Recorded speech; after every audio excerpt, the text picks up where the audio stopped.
Sharks, मैं हूं अनुज नेवेटिया। और मैं हूं नटवर अग्रवाल और हम हैं founders of Bacca Bucci. Sharks, आज हम रेज करने आए हैं 2.5 करोड़ एंड ढेर सारी मेंटरशिप फॉर 1% इक्विटी। शार्क्स, आज हम आपके लिए एक गुड न्यूज और एक बैड न्यूज लेकर आए हैं। गुड न्यूज ये है शार्क्स कि इंडिया वर्ल्ड का सेकेंड लार्जेस्ट फुटवेयर प्रोड्यूसर है। लेकिन क्या आप जानते हैं बैड न्यूज क्या है? आज इंडिया का branded footwear market international brand से डोमिनेटेड है। और जब भी बात आती है इंडियन यूथ की, तो उनको कंफर्ट और ड्यूरेबल शूज तो मिल ही जाते हैं, बट उन्हें चाहिए कंफर्ट और ड्यूरेबल शूज के अलावा स्टाइलिश, फैशनेबल और एलिगेंट शूज, जो कि शायद उन्हें इंटरनेशनल ब्रांड में मिल जाए। बट आपको तो पता ही है शार्क, इंटरनेशनल ब्रांड खरीदने से हमारे इंडियन यूथ की जेबें खाली हो जाती हैं। यही प्रॉब्लम हम सॉल्व करते हैं बाका बुकी में। बाका बुकी एक Gen Z, youth focused, fast fashion footwear brand है। चाहे वो कैजुअल फुटवेयर हो किसी कैजुअल आउटिंग के लिए, या फिर वो ट्रेकिंग या एडवेंचर के लिए कोई बूट, या फिर चाहिए उन्हें sports shoes, Bacca Bucci offers all possible सब categories to our youth, all under one roof. और शार्क्स, इसी के साथ हम उन्हें ऑफर करते हैं स्ट्रीट वेयर्स एंड एक्सेसरीज भी, without compromising on the designs.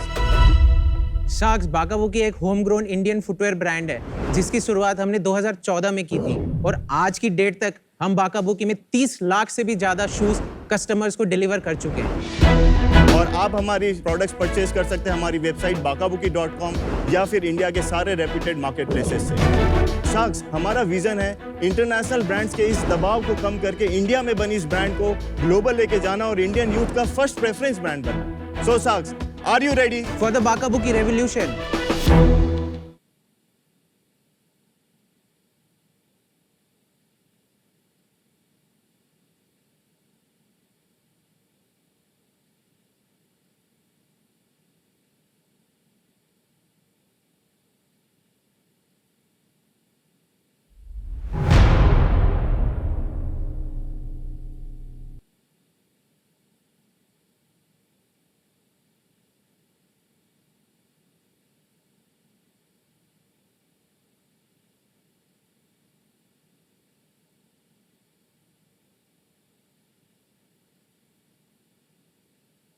Welcome to season 3। Thank you.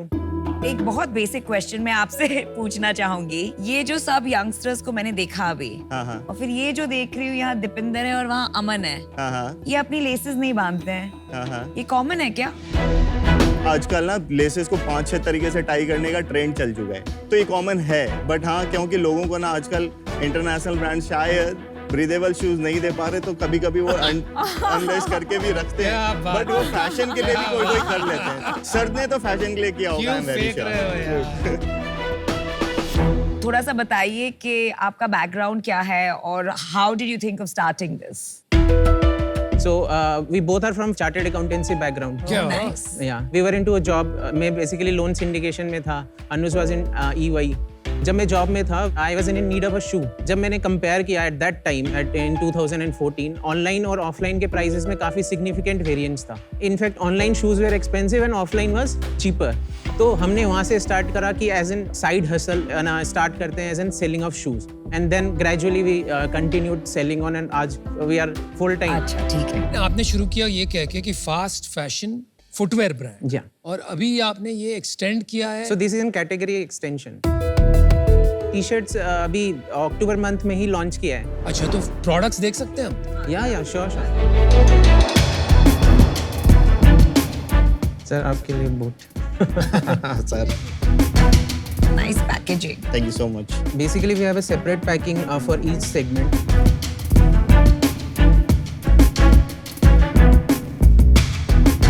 Boots में भी हमारे पास 2 कैटेगरी है. One is fashion boot, another is biking and adventure boot. Thanks guys.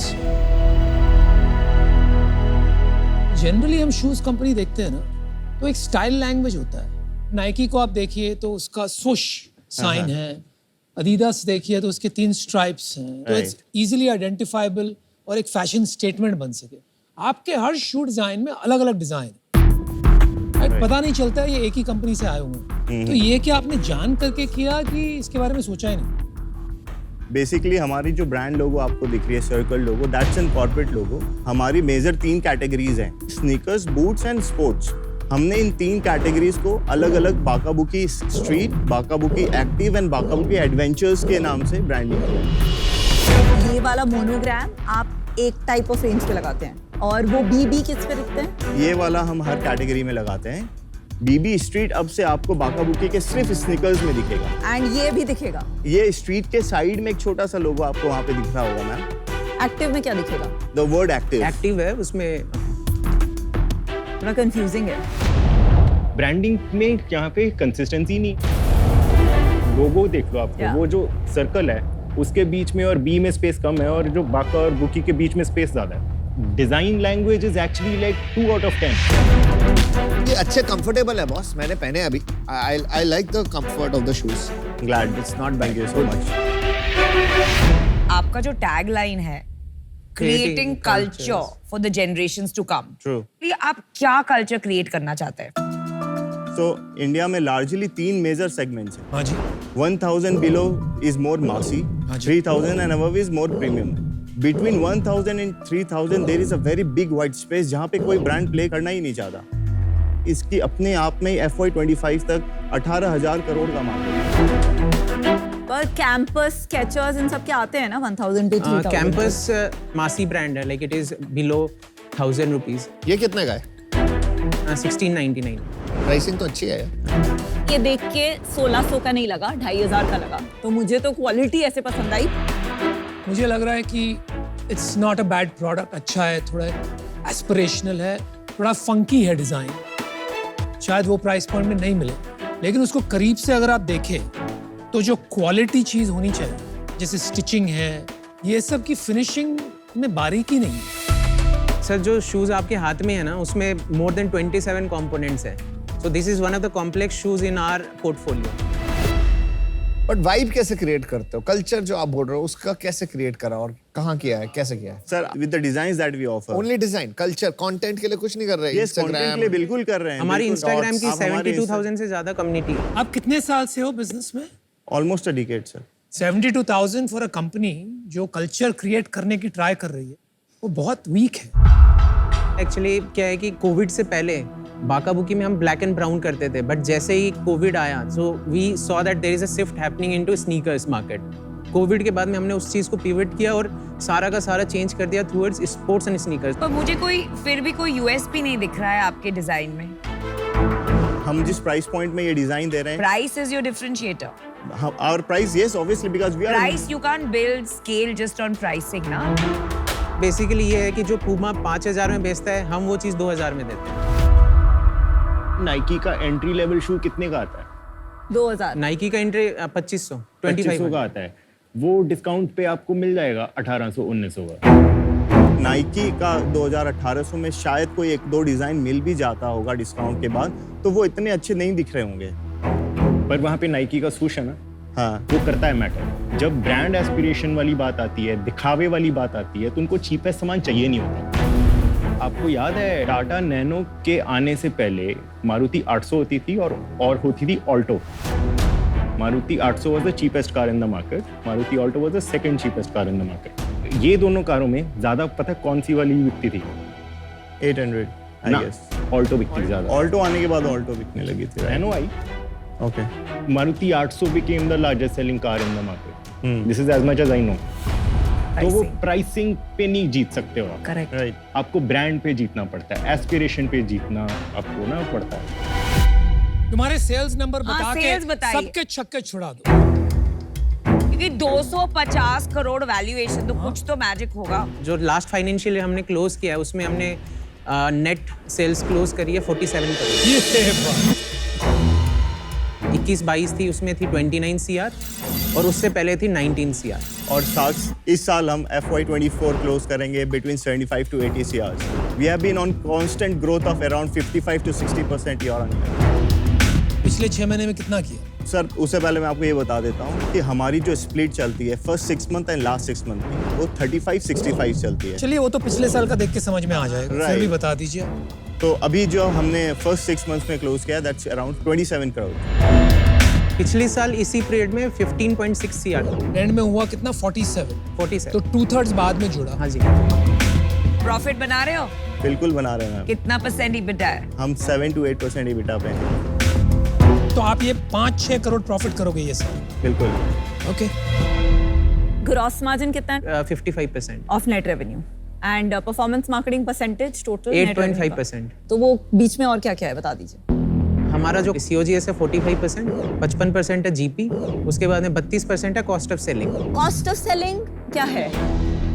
Cost of selling हो गया commissions, logistics, packing materials, everything. अच्छा, commission Amazon पे आप नीचे गिन रहे हो, नेट रेवेन्यू के बाद गिन रहे हो। हाँ जी, आपके पास बचे 23। 23 में से 8.5-9% जो भी है परफॉर्मेंस मार्केटिंग में गया, तो हमारे पास बचे 13-14 बचे। ठीक है, 14% में और क्या खर्चा?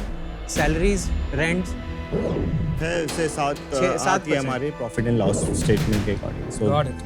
तो आप बेचते कहाँ हो, कैसे बेचते? हमारी वेबसाइट है bakabuki.com। हमारी bakabuki.com से 25% सेल कंट्रीब्यूट होती है। 40 to 44% है Amazon, उसके बाद में है ना 25% के आसपास है फ्लिपकार्ट, बाकी है मिंत्रा, उसके बाद में टाटा क्लिक। अगर आप इंटरनेशनल ब्रांड्स हटा दो तो इंडियन ब्रांड्स में क्या स्टेटस है, मतलब रैंकिंग और कौन ज़्यादा बेचता है और इस इंडस्ट्री में कौन बेचता है? अगर Amazon में बात करें तो हम लोग टॉप 10 फुटवेयर ब्रांड में आते हैं। टॉप 10 अगर आप इंटरनेशनल हटा दो तो भी? नहीं, तो अब मैं आपको कैटेगरी वाइज बताता हूँ।